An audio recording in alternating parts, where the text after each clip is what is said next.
My name is Ajulionii Gomez, and my partner Angel Paquette and I will be covering the overall issue of food scarcity while teaching you how to make a raised garden bed.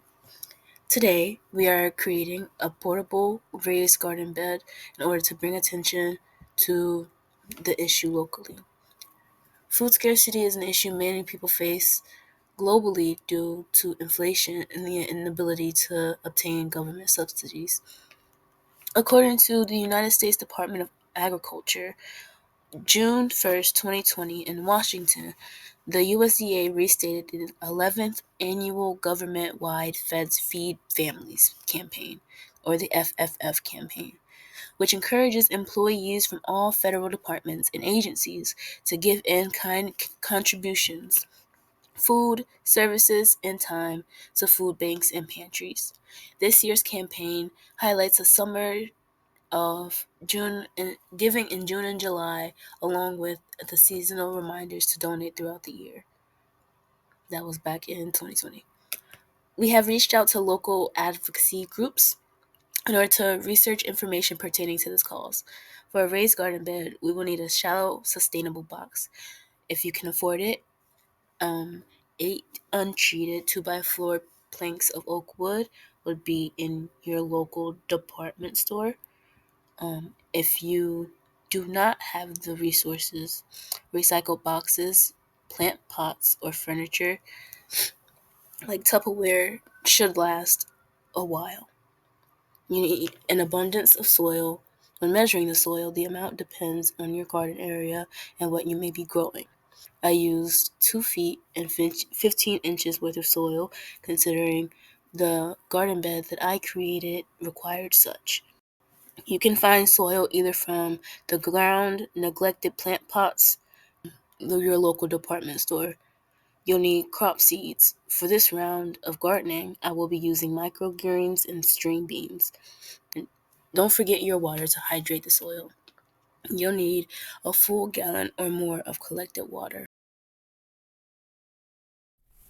Hi, I'm Flower. I'm here with Miss Sparks. Hi, I'm Miss Parks. I'm the school social worker here at E Academy. Today, I will be interviewing you on food scarcity and community gardens. Do hot meals, and so I coordinate with families to make sure that they are knowledgeable of those resources and can attend the one that they are eligible for. Thank you. Hello, I am Angel Paquette. Our biggest influence for choosing the raised garden bed for our project came from the great success of Davis Park's community garden, which uses raised garden beds. We specifically chose Davis Park as not only is it one of the more local choices, but also due to the fact that its community garden was created to help with food security issues as stated on the Grassroots Fund website. We believe that food insecurity is a very serious issue and that the idea of teaching people how to make raised garden beds can help. It is well known that there are already existing programs to help with food security, SNAP, food stamps, and others, but those programs require people to rely on someone externally to provide them with what they need. Regardless of that fact, we do believe that if eligible, you should still seek out these programs, as in some cases, they will be more efficient than garden beds. While we do say that, we do also believe that raised garden beds are still an effective and efficient solution, should still be of consideration. When considering using a raised garden bed, there are pros and cons. The 5 pros being the one-time purchase with long-term maintenance, allowing for healthier and more controlled dietary choices, allows for self-sufficiency regarding food, the general versatility of a raised garden bed, and the environment safety when using a raised garden bed. The 5 cons or negatives of the raised garden bed is the timely delay before possession of food items, the varying maintenance costs due to environment and or weather, the cost of materials, and that it may not cover all required dietary needs in terms of food items. Lastly, is its lack of efficiency in covering um, larger margins of food, larger portions.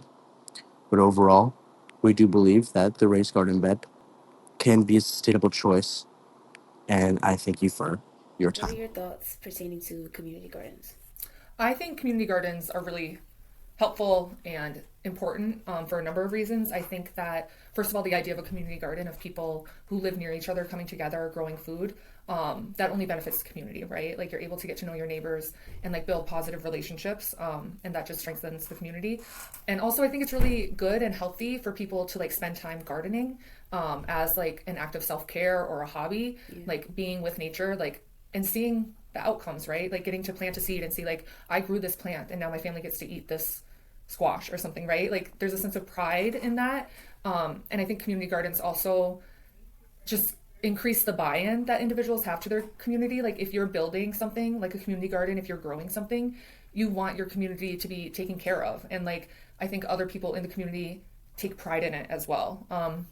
And then also, I think it's important to have access to healthy meals, and healthy produce and locally grown stuff is great. It just, increases people's like healthy diets as well. Absolutely. What are your thoughts pertaining to community gardens? I think community gardens are really helpful and important for a number of reasons. I think that, first of all, the idea of a community garden, of people who live near each other coming together, growing food, that only benefits the community, right? Like, you're able to get to know your neighbors